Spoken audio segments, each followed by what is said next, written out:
The Galactic Military Academy on Prime had seen many species walk through its halls over the past 3 centuries, towering with their 4 arms and natural armor plating. Swift, who could move faster than most species could blink. Telepathic, who could coordinate battle strategies without speaking a word. But never in the Academy's history had they admitted someone quite like. At barely 5 feet tall and weighing less than most species' military equipment, the 18-year-old human looked more like a lost child than a cadet. Her dark hair was always pulled back in a regulation ponytail, and her brown eyes held an intelligence that seemed far older than her years. When she first arrived at the Academy, stepping off the transport shuttle with her single duffel bag, the other cadets couldn't help but stare. "Is that really a human?" whispered a 7-foot-tall whose species was known for their incredible strength. His rocky, mineral-based skin glittered under the Academy's artificial lights as he leaned down to his roommate.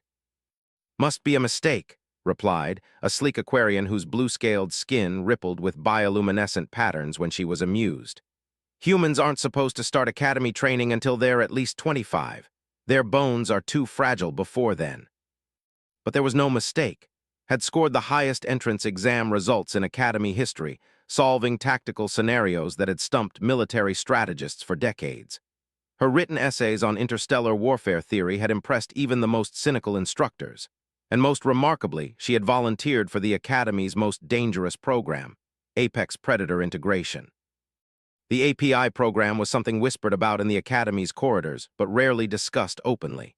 It was an experimental initiative that paired promising cadets with some of the galaxy's most dangerous creatures, not as pets or companions, but as combat partners.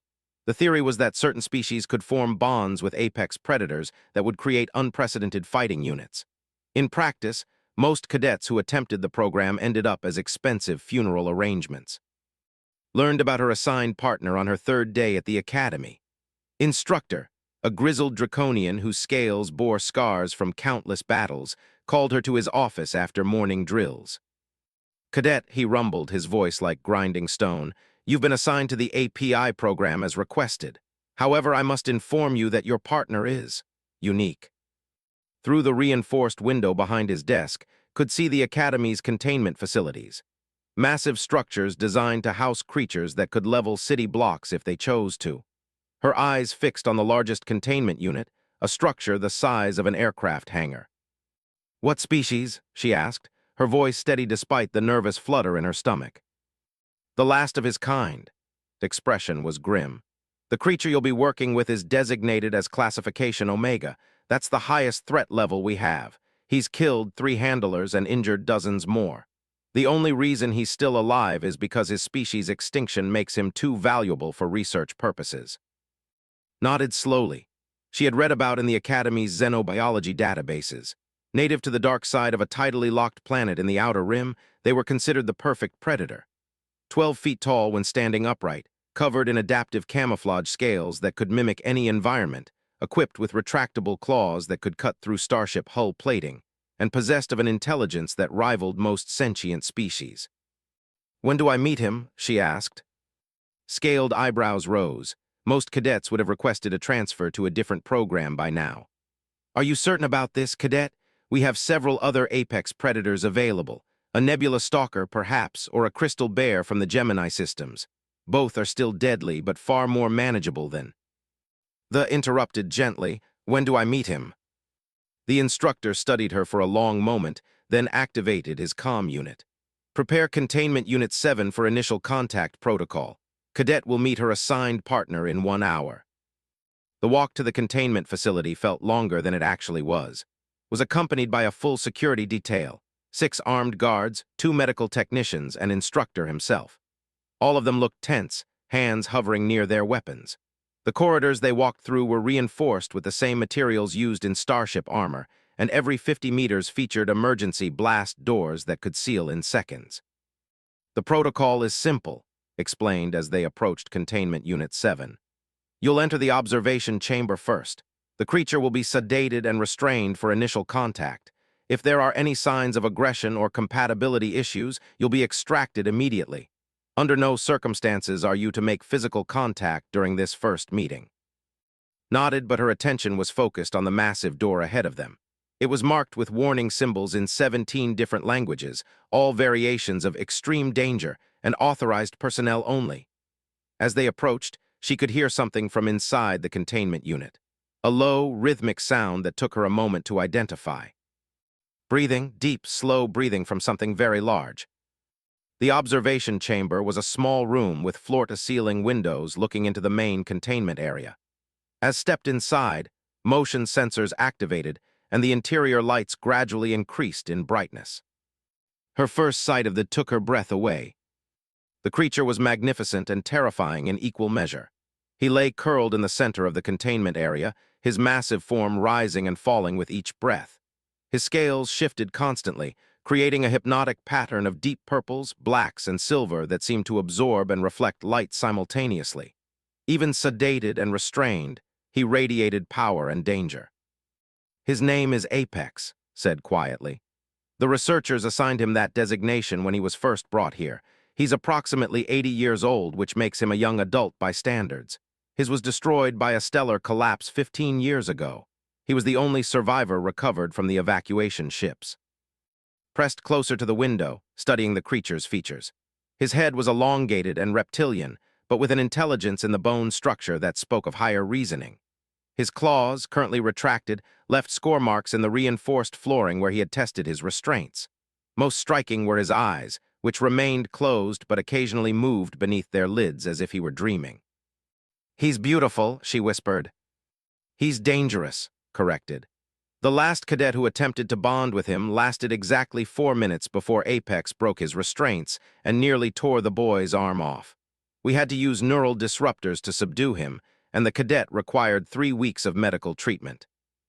As if responding to the conversation, Apex's breathing pattern changed. His eyes opened slowly, revealing irises of deep gold flecked with silver.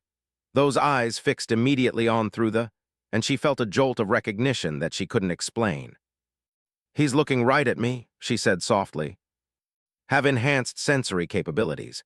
He can probably smell you through the ventilation system, hear your heartbeat, possibly even sense your electromagnetic field. To him, you're just another potential threat or food source." But wasn't so sure. There was something in Apex's gaze that didn't feel predatory. It felt curious, almost lonely. Moving slowly so as not to startle anyone, she placed her hand flat against the window. Apex's eyes tracked the movement, and his head tilted slightly to one side. For a moment, neither of them moved. Then Apex did something that made every person in the observation chamber step back in alarm. He began to purr. It wasn't like a cat's purr, but rather a deep, thrumming sound that seemed to resonate through the walls themselves. The sound was strangely soothing, and found herself smiling despite the tension in the room. "That's unusual," admitted. "We've never heard him make that sound before."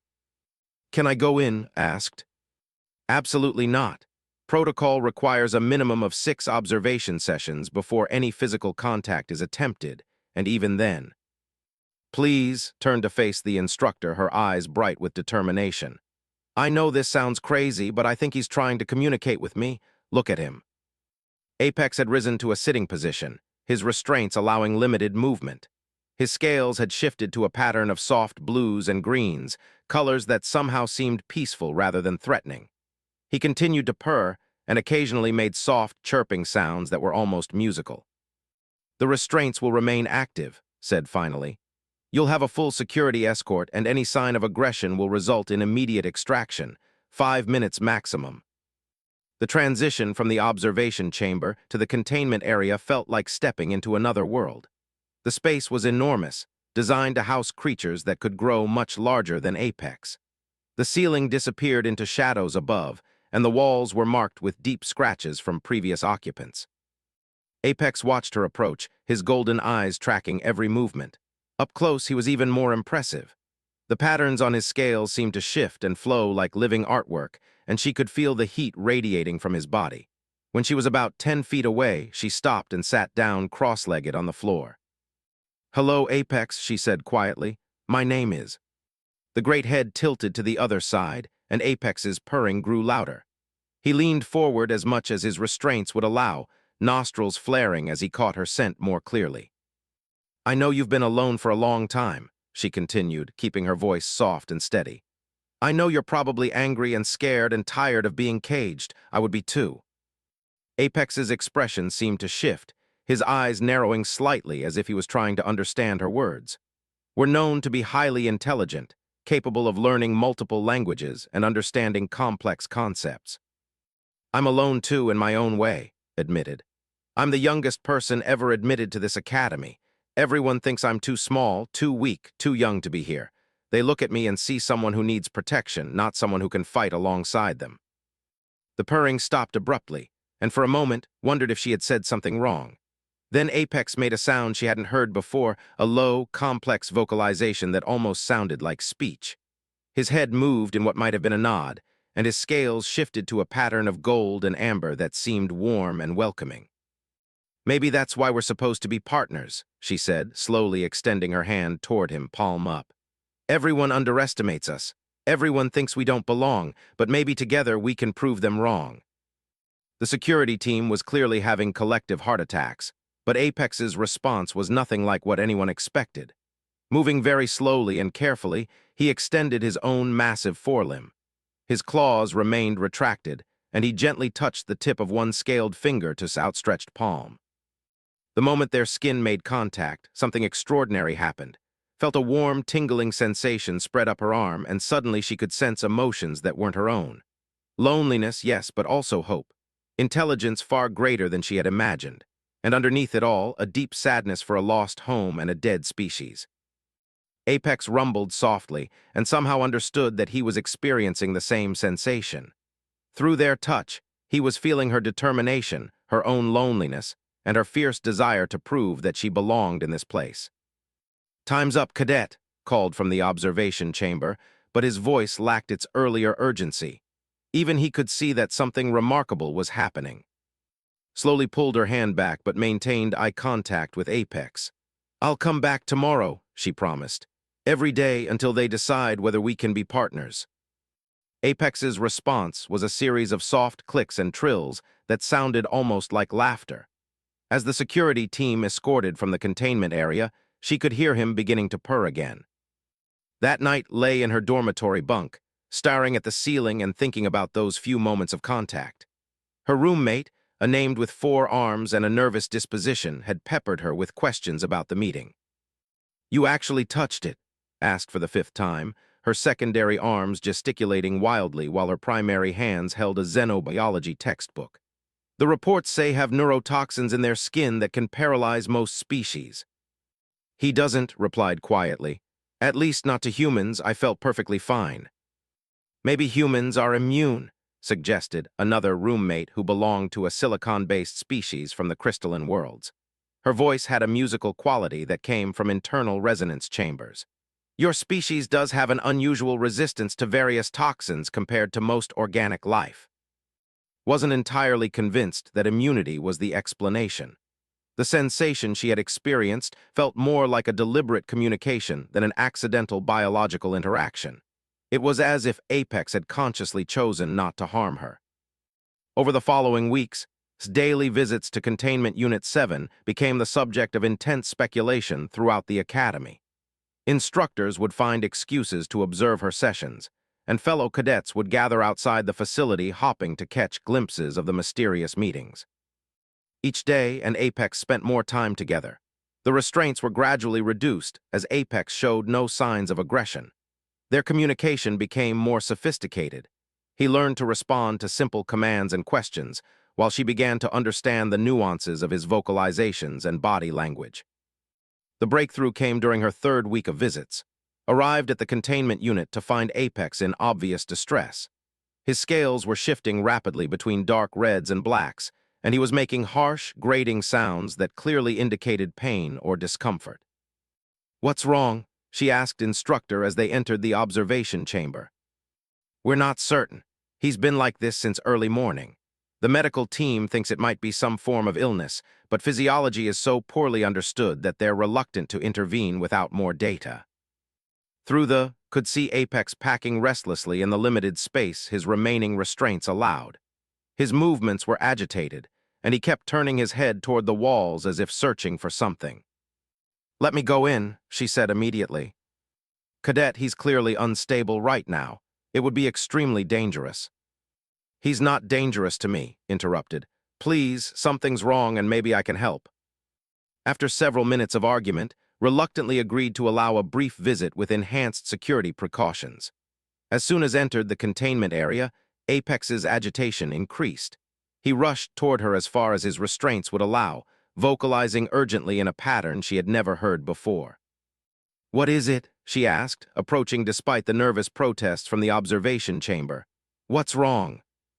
Apex's response was to look directly at her, then turn his head toward the eastern wall of the containment unit. His meaning was clear. Something was happening in that direction. Followed his gaze, but saw only blank wall. Then she remembered her xenobiology classes. Had evolved on a planet with virtually no magnetic field, making them incredibly sensitive to electromagnetic disturbances. They could sense solar flares, gravitational anomalies, and other space phenomena hours before conventional sensors detected them. "Instructor," she called, never taking her eyes off Apex. "Has anyone checked the long-range sensors today? I think Apex is detecting something incoming." There was a brief pause from the observation chamber, then frantic activity as activated his communication devices. Within minutes, Academy Command was confirming what Apex had somehow known hours earlier. A massive asteroid swarm was approaching Prime, hidden from conventional sensors by the electromagnetic interference from a nearby pulsar. The Academy's defensive systems activated immediately, but it was Apex's early warning that gave them the precious extra hours needed to evacuate non-essential personnel and prepare countermeasures. When the asteroid swarm finally arrived, the Academy was ready. After the crisis passed, found herself facing a review board of senior instructors and Academy administrators.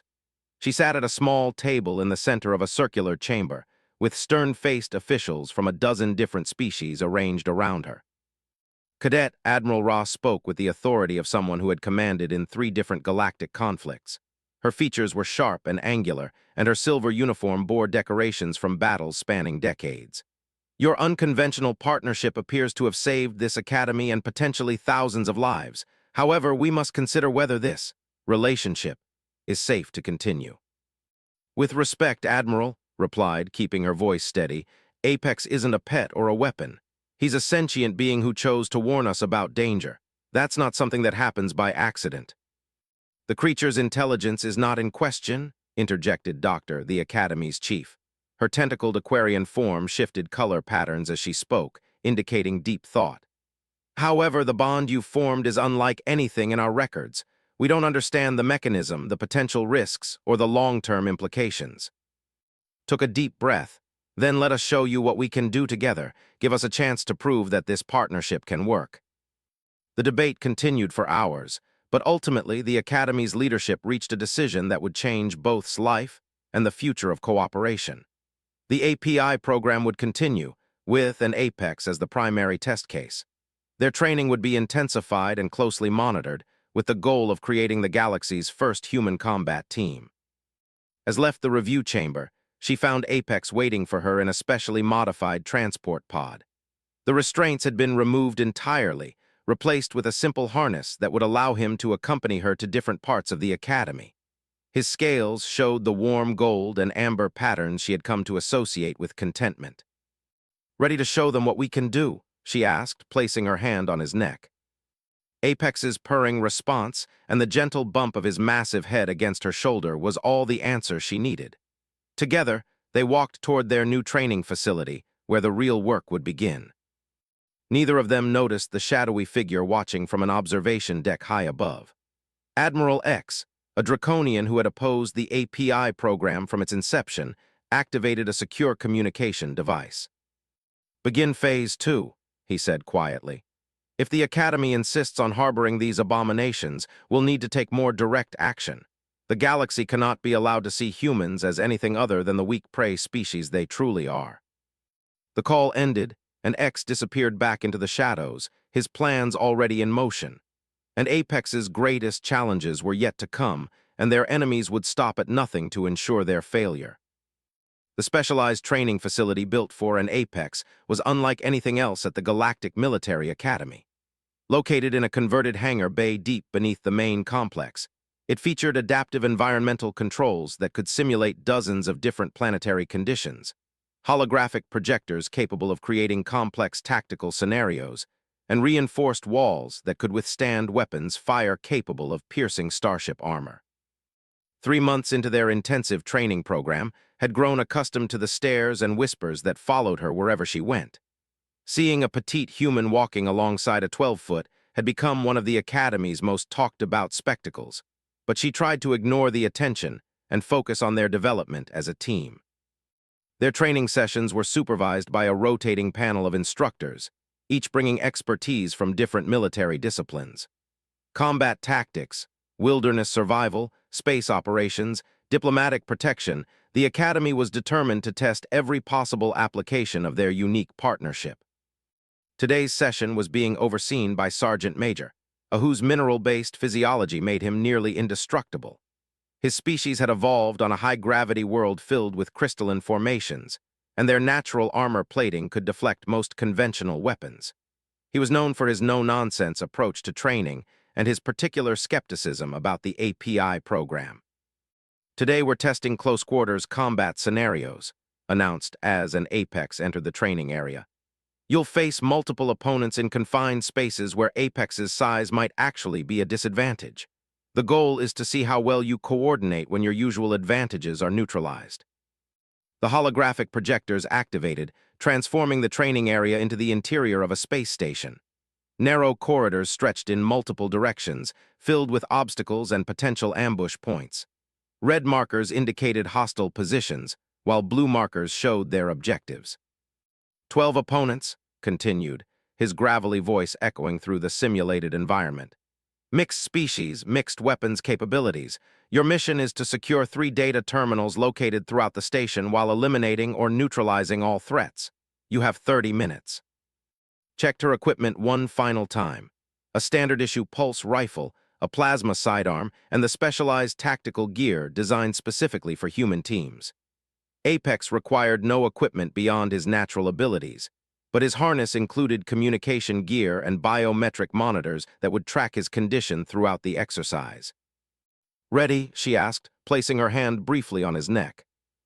Apex's response was a soft trill of acknowledgement, his scales shifting to the mottled grays and blacks that provided optimal camouflage in artificial environments.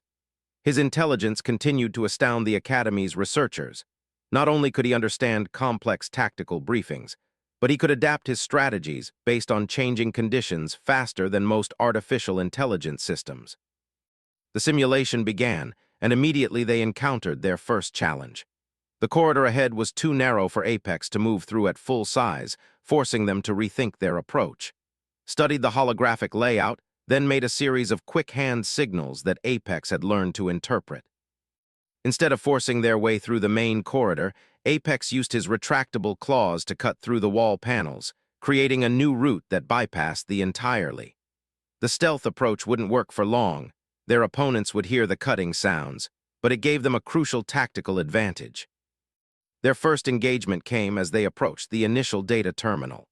3 opponents waited in ambush: a draconian with heavy armor and a plasma cannon, a swift armed with energy blades, and a telepath whose psychic abilities could potentially disrupt their coordination. And Apex had developed a communication system that went beyond simple commands.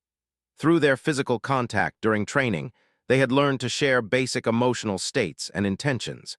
It wasn't telepathy in the traditional sense, but rather an enhanced form of empathy that allowed them to coordinate without verbal communication.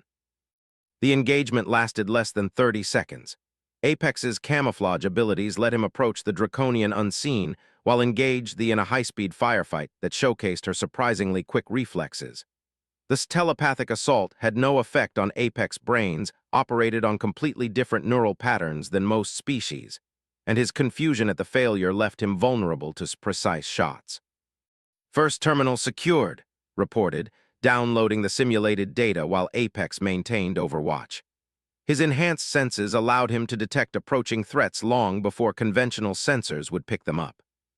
The second terminal required them to navigate a more complex area filled with maintenance shafts and cramped technical spaces. Here, small size became an advantage while Apex's bulk forced him to find alternate routes. They developed an improvised tactic where would advance through spaces too small for Apex to follow while he moved parallel through maintenance corridors, coordinating their movements to trap enemies between them. The simulation's opponents were programmed with advanced AI that adapted to their tactics, making each engagement progressively more challenging. By the time they reached the final terminal, their enemies had learned to counter their stealth approaches and were setting more sophisticated traps. 8 hostiles remaining, whispered into her comm unit as they approached the final objective. They're dug in around the terminal, probably waiting for us to make a frontal assault. Apex's response was a complex series of clicks and trills that had learned to interpret. His enhanced hearing had detected something the sensors missed: ventilation shafts that connected to the chamber where their enemies waited. What followed was a textbook example of why human teams were being studied across the galaxy. While created a distraction with carefully placed explosive charges that simulated equipment failures, Apex infiltrated through the ventilation system. His ability to compress his body and move virtually, silently, made him the perfect infiltrator, while his natural weapons ensured that any enemies he encountered would be neutralized quickly and quietly. The final engagement was over before it truly began. Emerging from unexpected angles and coordinating their attacks with split-second timing, and Apex cleared the remaining hostiles with an efficiency that impressed even Sergeant Major. Time, 18 minutes, 14 seconds, he announced as the simulation ended. All objectives secured, all threats neutralized, 0 casualties. Most Academy teams require multiple attempts to complete this scenario successfully. But their success in training was attracting unwanted attention beyond the Academy's walls. Admiral X's covert operations had been gathering intelligence on the API program for months, and what they had learned was deeply troubling to certain factions within the galactic military establishment. The report that reached X that evening contained detailed analysis of and Apex's training sessions, complete with tactical assessments and projected capabilities. The conclusions were disturbing for anyone who believed in the established hierarchy of galactic species. The human demonstrates reflexes and tactical thinking that exceed typical baseline measurements for her species, Dr. X's chief research analyst explained during their secure briefing. More concerning is the apparent enhancement effect of her bond with the. Their coordination suggests some form of shared consciousness or accelerated learning. X studied the data with growing alarm. For centuries, humans had been classified as a minor species, physically weak, technologically dependent, suitable primarily for support roles within the galactic military structure. The idea that a human could not only bond with an apex predator, but actually enhance its capabilities challenged fundamental assumptions about the natural order. "What are our options?" X asked, his scales darkening with agitation. "Direct action against Academy personnel would be difficult to justify," replied carefully. "However, there are other approaches. He is technically still a research subject, if we could demonstrate that the creature poses an unacceptable risk." "Arrange an incident," X decided. "Something that appears to be an accident but demonstrates the inherent danger of the program. The Academy's leadership will have no choice but to terminate the project and dispose of the creature." The plan they developed was sophisticated and subtle. Rather than direct sabotage, they would use psychological manipulation designed to trigger Apex's predatory instincts during a training session.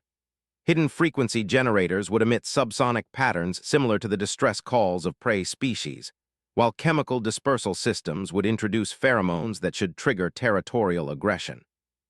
What they didn't account for was the depth of the bond between an apex, or this ability to recognize artificial stimuli. The attack came during what should have been a routine diplomatic scenario training session, was practicing interaction with simulated alien dignitaries, while Apex remained in a passive overwatch position. The holographic environment depicted a neutral meeting space on a trade station, with multiple escape routes and security positions clearly marked. Suddenly, Apex began showing signs of severe agitation. His scales shifted rapidly between warning patterns, and he began vocalizing in harsh, guttural sounds that had never heard before. The watching instructors initially assumed it was part of the scenario, until Apex's behavior became increasingly erratic. "Something's wrong," announced, abandoning the diplomatic simulation to focus on her partner. "This isn't normal behavior." Through their empathic connection, she could feel Apex's confusion and distress. The sensations flooding through him were conflicting and artificial fear, anger, territorial rage, and predatory hunger all mixed together in ways that natural emotional patterns. "Shut down the simulation," ordered instructor, but the override commands weren't responding properly. Unknown to the Academy staff, X's agents had introduced subtle system modifications that would prevent easy termination of the accident they had orchestrated. Apex's condition deteriorated rapidly. His natural predatory instincts were being artificially amplified, while his higher reasoning was being suppressed by the hidden frequency generators. To any observer, it appeared that the was reverting to his wild state, becoming the deadly predator that his species' reputation suggested, but refused to retreat to safety as protocol demanded. Instead, she approached Apex despite the increasingly frantic warnings from the observation chamber. She could feel his pain and confusion through their bond, and she understood that something external was causing his distress.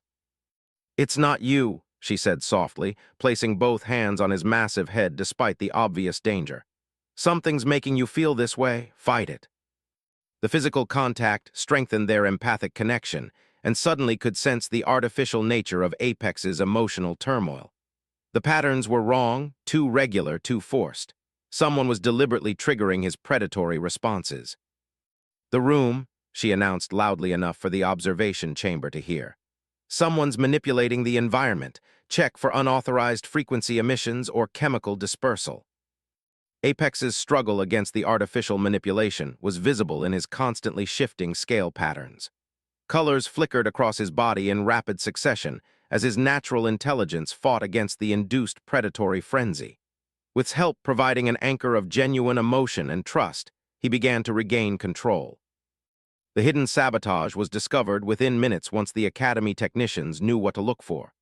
Frequency generators concealed in the ventilation system, chemical dispensers disguised as standard atmospheric processors, and system modifications designed to prevent emergency shutdowns. The sophistication of the setup indicated professional intelligence work rather than amateur sabotage. "This was a deliberate attack," Admiral Ra concluded during the emergency briefing that followed. "Someone wanted to create an incident that would justify terminating the API program. The question is who has both the access and the motivation." The investigation that followed led directly to Admiral X and his network of conspirators. When confronted with the evidence, he made no attempt to deny his involvement. "The natural order exists for a reason," he declared during his court-martial. "Humans are prey species, are apex predators. Attempting to forge alliances between them undermines the fundamental structure of galactic civilization." His conviction and imprisonment sent shockwaves through the galactic military establishment, but also confirmed something important. The human bond was seen as genuinely threatening by those who benefited from existing power structures. For an apex, the incident strengthened their partnership rather than weakening it. Having faced an artificial attempt to turn Apex against her, and having successfully resisted that manipulation together, their trust in each other became absolute. Their training resumed with new intensity and purpose. Word of the sabotage attempt had spread throughout the Academy, and many cadets who had previously viewed as a curiosity began to see her as someone who had faced real danger and emerged stronger. The whispered conversations in the corridors took on a different tone. "Did you hear about her?" was overheard telling a group of younger cadets. "Someone tried to turn the predator against her, and she not only survived but helped him fight off the mental manipulation. That takes serious courage." Who had initially dismissed as too young and fragile for Academy life, found herself studying the humans' training reports with new respect. "Look at these tactical scores," she told her roommate. "She's consistently in the top 5% of all cadets, and that's while managing a partnership that requires constant attention and coordination." The Academy's instructors were equally impressed by the resilience shown by both partners. Instructor submitted a formal recommendation that an Apex be fast-tracked for advanced tactical training, nodding in his report. "This team has demonstrated not only exceptional combat effectiveness, but also the ability to overcome deliberate psychological warfare. They represent a new paradigm in cooperation." But their biggest test was yet to come. 3 weeks after the sabotage incident, emergency alarms began blaring throughout the academy. This time, the threat was real and immediate. A fleet of unknown ships had entered the system and was broadcasting demands for the immediate surrender of all academy personnel. The attacking force identified itself as the Purification Coalition, a radical faction that viewed cooperation as an abomination against natural law. Their fleet consisted of ships from multiple species united by their belief that each race should remain separate, and that programs like the API represented dangerous corruption of galactic order. All cadets are ordered to evacuation stations immediately, Admiral Ra's voice echoed through the Academy's communication system. This is not a drill. Repeat, all cadets to evacuation stations. But in Apex were not at evacuation stations. They were in the Academy's Tactical Command Center, having convinced Admiral Ra that their unique capabilities could provide crucial intelligence about the approaching threat. Apex is detecting something unusual about their formation, reported, interpreting this complex vocalizations and body language. He says their electromagnetic signatures are wrong for the ship types they appear to be flying. The Admiral's staff initially dismissed the observation, but Apex's earlier success in detecting the asteroid swarm had earned him credibility. When detailed scans confirmed that several of the Coalition ships were indeed using holographic disguises to appear larger and more powerful than they actually were, the Academy's defensive strategy shifted accordingly. What followed would become known as the Battle of Prime, the first major engagement where human-alien partnerships played a decisive role in galactic warfare.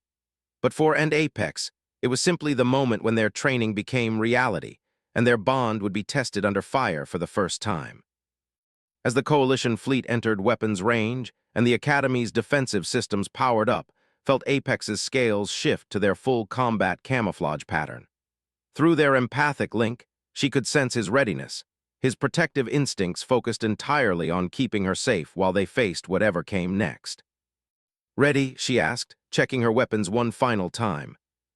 Apex's responding purr was deep and confident, the sound of a predator who had chosen his pack and would defend it to the death. Together, they prepared to face their first real battle, knowing that the outcome would determine not just their own futures, but the future of cooperation throughout the galaxy. The Purification Coalition's assault on Prime began at dawn local time. Their fleet emerged from hyperspace in a coordinated pattern that spoke of military precision and careful planning. 67 ships of various classes, from nimble fighters to massive dreadnoughts, arranged themselves in attack formations that maximized their firepower while minimizing exposure to the Academy's defensive installations.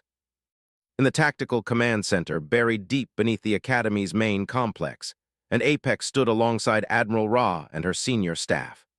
The massive holographic display showed the approaching fleet in real time, with threat assessments and defensive calculations scrolling past in multiple languages.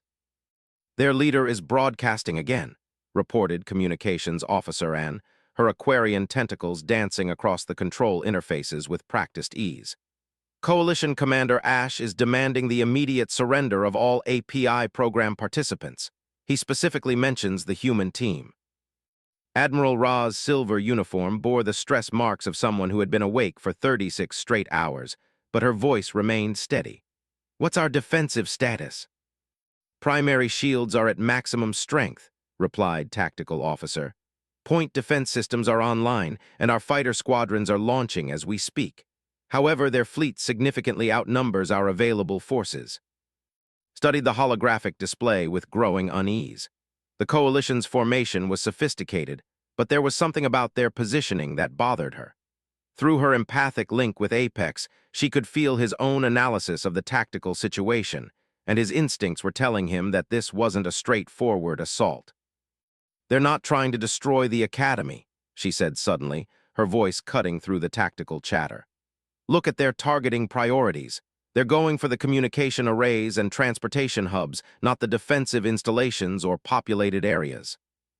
Admiral Ra turned to study the display more carefully. "Explain." "Apex can sense their electromagnetic emissions," continued, placing her hand on the neck to strengthen their connection. "Their main fleet is generating capture field signatures, not conventional weapon charges. They want to take prisoners, not create casualties." The Admiral's eyes narrowed as she processed this information. A capture operation would explain several puzzling aspects of the Coalition's approach, including their willingness to broadcast their demands rather than simply attacking, and their formation pattern that prioritized containment over destruction. "If you're correct, this changes our entire defensive strategy," she said.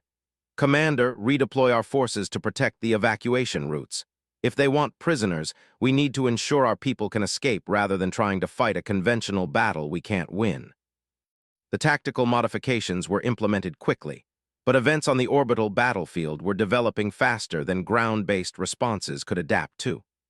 The Coalition's initial fighter wave had engaged the Academy's defensive squadrons, and despite the skill of the Academy pilots, they were being systematically overwhelmed by superior numbers.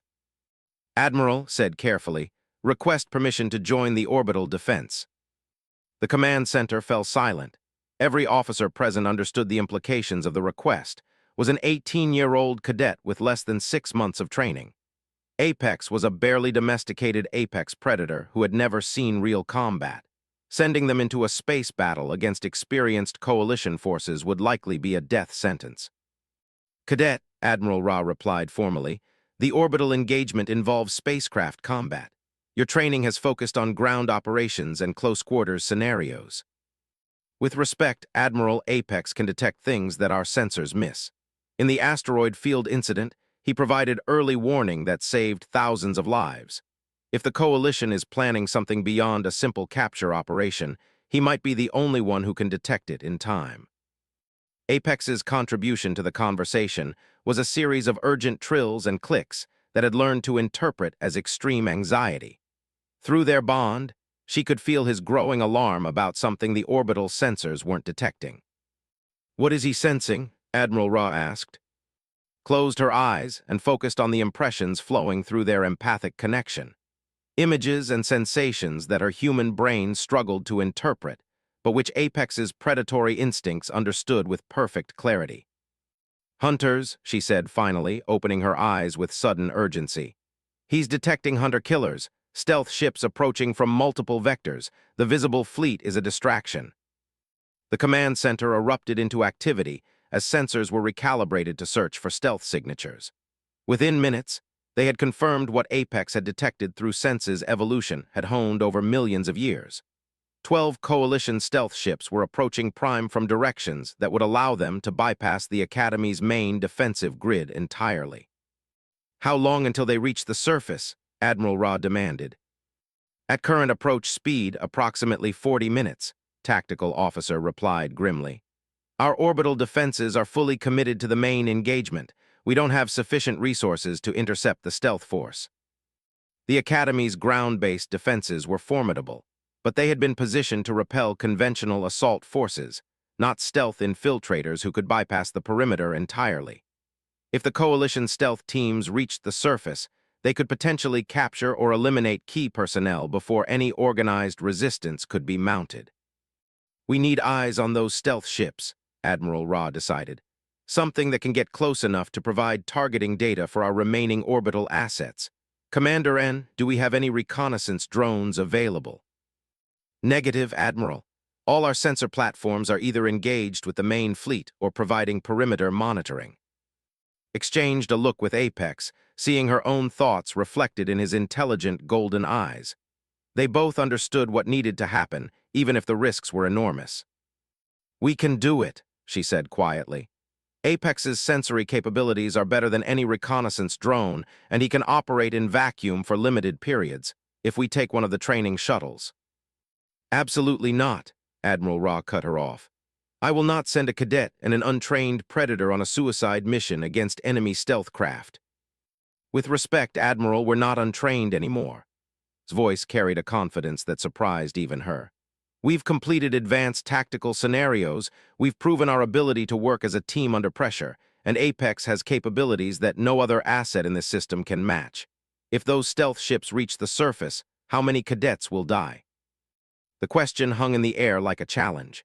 Everyone in the command center understood the mathematics of the situation. The Academy housed over 10,000 cadets from dozens of species, most of them barely old enough to be considered adults by their respective cultures. If coalition forces captured the facility, those young lives would become bargaining chips in a conflict that none of them had chosen. Admiral Ra was silent for nearly a minute, weighing options that all seemed to lead to unacceptable outcomes. Finally, she activated her command authorization codes. Hangar Bay 7, prepare training shuttle Delta for immediate launch. Full tactical configuration, extended life support systems, and emergency beacon activation. She turned to face directly.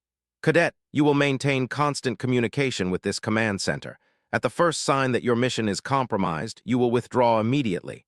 Is that understood? Yes, Admiral. The preparation for launch took 20 precious minutes that they couldn't afford to lose. The training shuttle was a compact but versatile craft designed for academy exercises rather than combat operations. Its stealth capabilities were limited, its weapons were primarily defensive, and its life support systems were rated for short-duration missions only. But it had one crucial advantage. It had been specifically modified to accommodate human teams. Apex could access specialized sensor stations designed for his enhanced senses, while could coordinate their observations through the shuttle's communication systems. As they cleared the Academy's launch bay and climbed toward orbit, felt the familiar sensation of Apex sharing his sensory impressions through their empathic bond. The space around Prime was a chaos of electromagnetic signatures, weapon discharges, and the distinctive distortion patterns created by ships moving at high sublight speeds. Apex is tracking the stealth ships, she reported to the command center.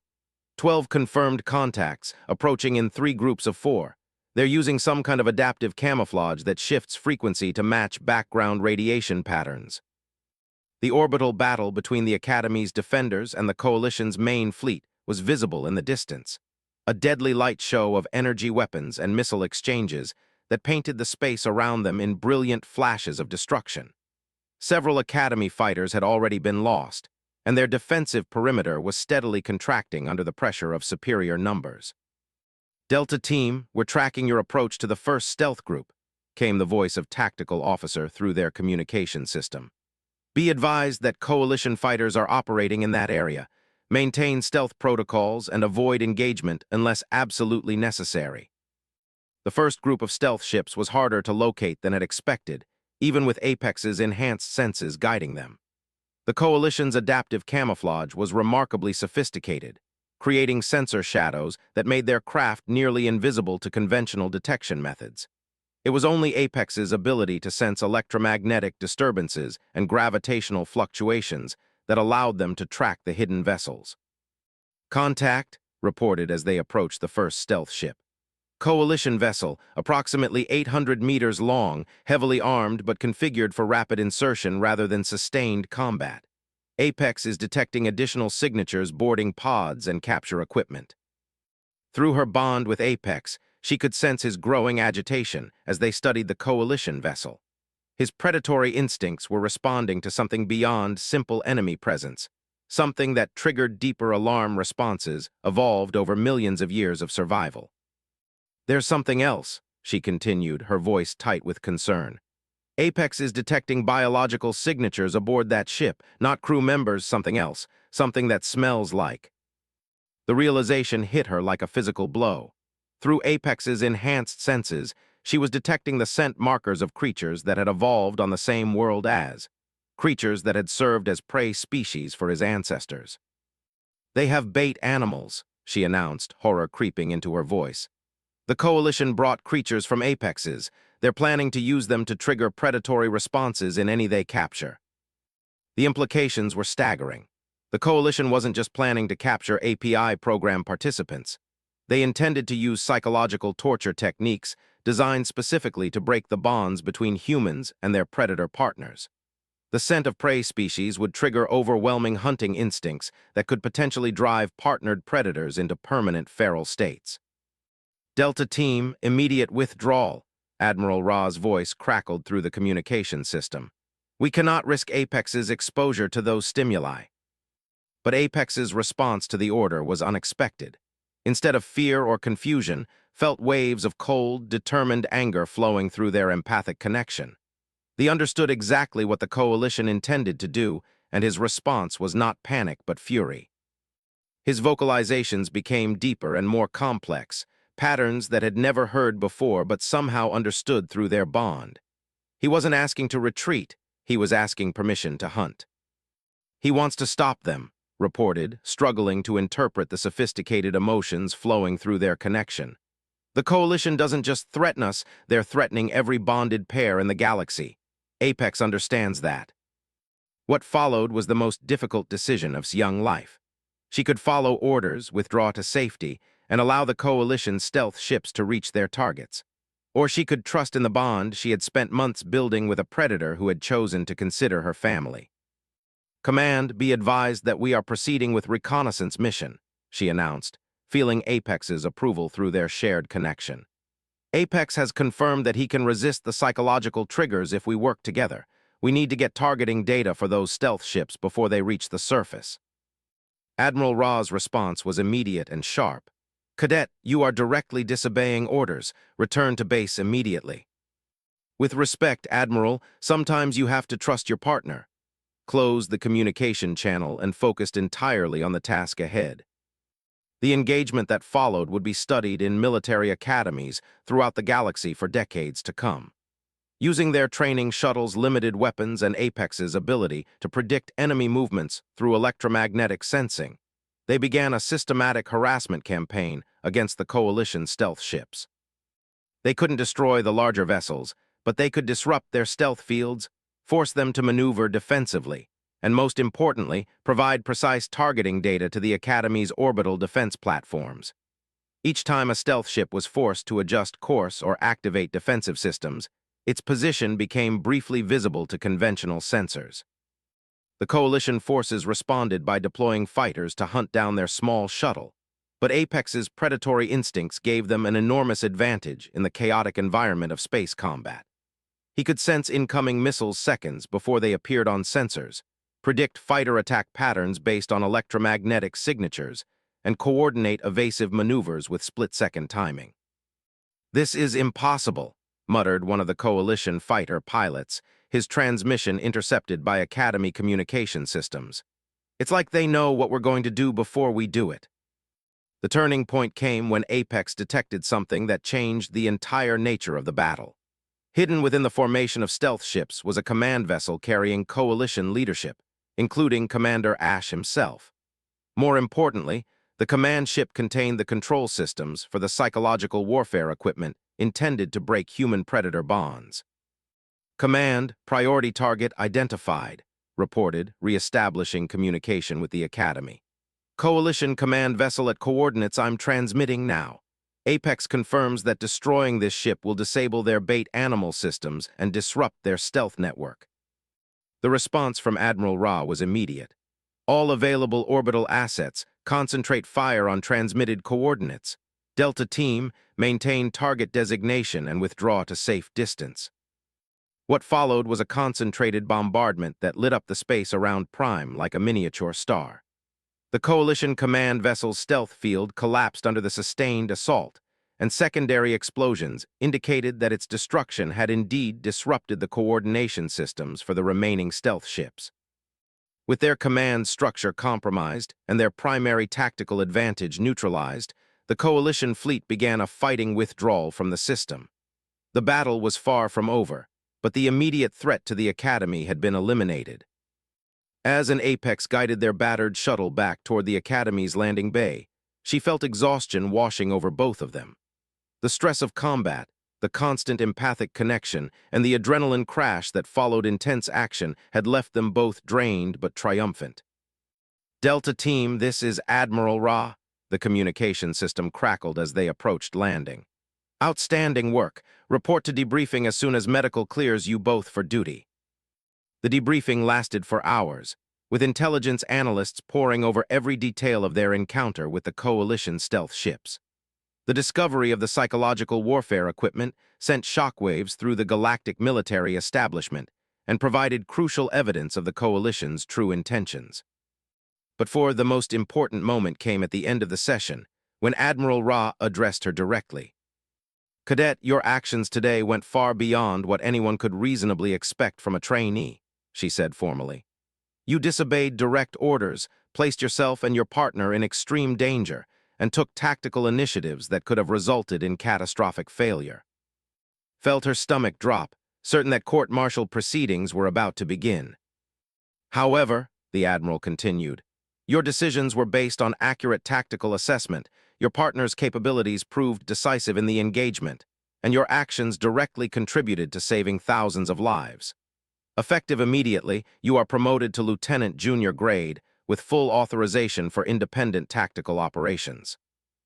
The promotion ceremony was held 3 days later, with representatives from dozens of species attending to witness the formal recognition of the galaxy's first human combat team. As stood at attention, while Admiral Ra pinned the rank insignia to her uniform, Apex stood beside her, his scales showing the warm gold and amber patterns that indicated deep contentment. But the ceremony also marked the beginning of a new phase in their partnership. Word of their success had spread throughout the galactic military, and requests for similar human-predator teams were flooding into the Academy from across known space.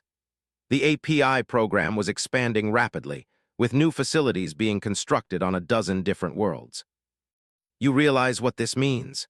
Admiral Ra asked during a private meeting after the ceremony. You're no longer just a cadet with an unusual partner. You're the proof of concept for an entirely new form of cooperation. There will be considerable pressure to create more teams like yours. Nodded, understanding the weight of responsibility that came with their success. We're ready for whatever comes next, Admiral. Apex and I have learned that we're stronger together than either of us could be alone. The Admiral smiled, a rare expression that transformed her normally stern features. I believe you are, which is why I'm assigning you to lead the advanced training program for new human-predator teams. You'll have access to the best facilities, the most experienced instructors, and candidates from across the galaxy. As they left the Admiral's office, felt Apex's contentment flowing through their bond. The great predator who had once been the last survivor of his species now had a new purpose, helping to forge bonds between humans and other apex predators throughout the galaxy. Walking through the Academy corridors, they passed cadets from dozens of different species, many of whom stopped to watch them with expressions of respect rather than curiosity. Word had spread about their role in the battle, and their reputation had evolved from Academy oddity to genuine heroes. Ready to teach the next generation? Asked, placing her hand on Apex's neck as they approached the new training facility. His response was a deep, rumbling purr that seemed to express satisfaction, anticipation, and protective affection all at once. Together, they walked toward their new responsibilities, knowing that their bond had become the foundation for a new era of cooperation between humans and the galaxy's most dangerous predators. The smallest cadet in Academy history and her massive partner had proven that strength came not from size or natural weapons, but from trust, understanding, and the willingness to protect each other against any threat. As they began training the next generation of human-predator teams, their legend continued to grow, inspiring others to look beyond traditional boundaries and find strength in the most unlikely partnerships. In the years that followed, human-predator teams would become a crucial component of galactic defense forces, their unique capabilities proving decisive in conflicts across the known galaxy. But it all began with one small human who refused to be intimidated by size or reputation, and one magnificent predator who chose to see her not as prey, but as family. Their story would be told for generations, a testament to the power of understanding between species and the strength that could be found when predator and protector became one.